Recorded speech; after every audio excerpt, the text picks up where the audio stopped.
I'm here again with Keith Argyle and we're going to talk a bit more about the Neanderthal Paradox. When did you begin writing the Neanderthal Paradox novels? Well, the first one started about 2001 when I got the idea. I've always been interested in the Neanderthal era. Read a great deal about it, did a lot of research, watched various movies on it and documentaries, and I had the spark of an idea.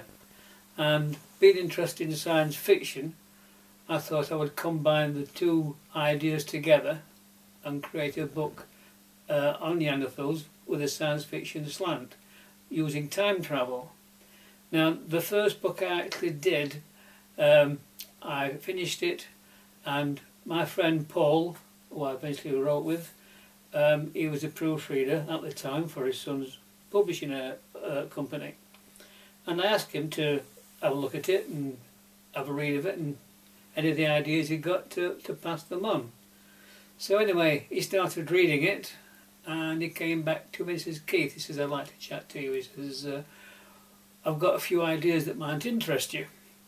So we had a meeting and we chatted about it, and I realised that Paul had got some great ideas and would be a great asset to the book in itself. So I put the suggestion to him that we would write the whole book together as co-authors, which he quite liked the idea of.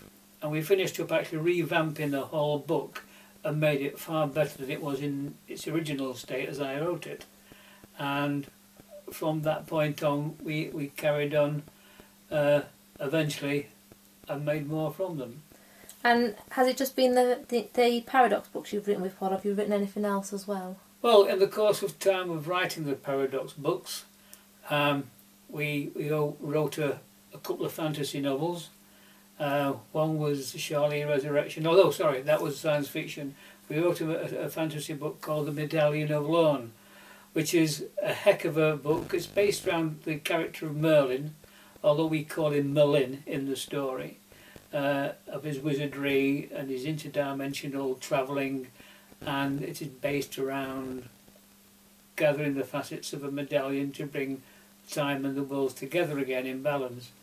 But it is quite a complex plot, but a lovely read.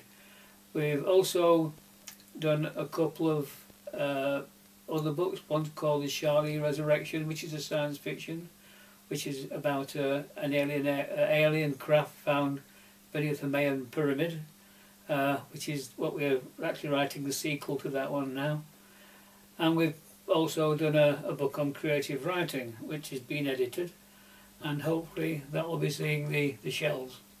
Excellent. How many books are there in the Neanderthal Paradox series? Well, there's 4 books in total. The first one is Journey to the Past. The second is Every Future Has a Past. The third one is Future's Children, and the fourth is The Evil Returns. And a gripping read. We've had some great reviews from them on Amazon. And most books that do well is because they've got some characters that people connect with. So what are the main characters are in the Neanderthal Paradox? Well, the main central character is Joe Lang. He's the guy who finds the original cave and goes through it and finds that he's passed through a time barrier and discovers a group of Neanderthals that live in the cave, which is the end of the cave that he finds. He studies and watches them and eventually feels confident to join them. He joins them, and in the process, not realising what he's doing, teaches them things, which causes a paradox, because when he comes home he discovers that the future has completely changed. Mm-hmm. This goes on to the second one, which is about people called the faithful or from the future. But in the first one, Joe encounters someone called Proalandi, and she is a dictatrix from the future, very evil lady. And in the first book, she realises that Joe has disturbed the timeline and could be a threat to her. And through all the books, a central character is aimed at trying to destroy Joe. And the third one, again, is where Joe's son and a friend of his daughter who lives in the future become friends, but they take a time travelling craft to Mars, where Prolandi, after they caught her, was exiled there and took back in time 300,000 years, where Mars was believed to have an atmosphere, and that she's marooned there. But the two kids take this time craft, and she traps them and makes them take them back to a time of the Roman Empire times.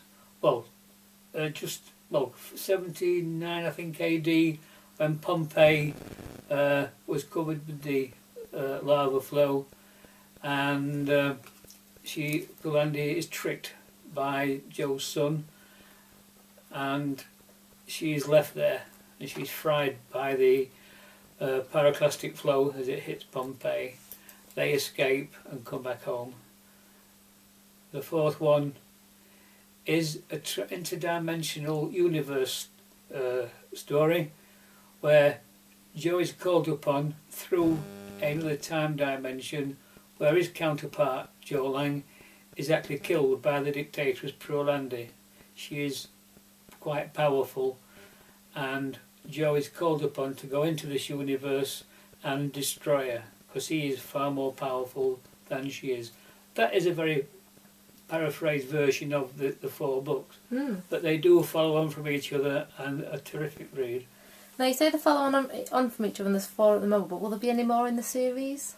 4 is what we've decided will probably be the last. There'll be the 4, and that will be it. We've got no plans at this time in adding to that. But it sounds like you've established quite a good world there, so actually there could always be spin-offs that happen. That's the central arc. That's right. There are possibilities that, things, as you say, spin off from that, but only the future will tell that as we work on different ideas. Excellent. So that's more about the Neanderthal Paradox.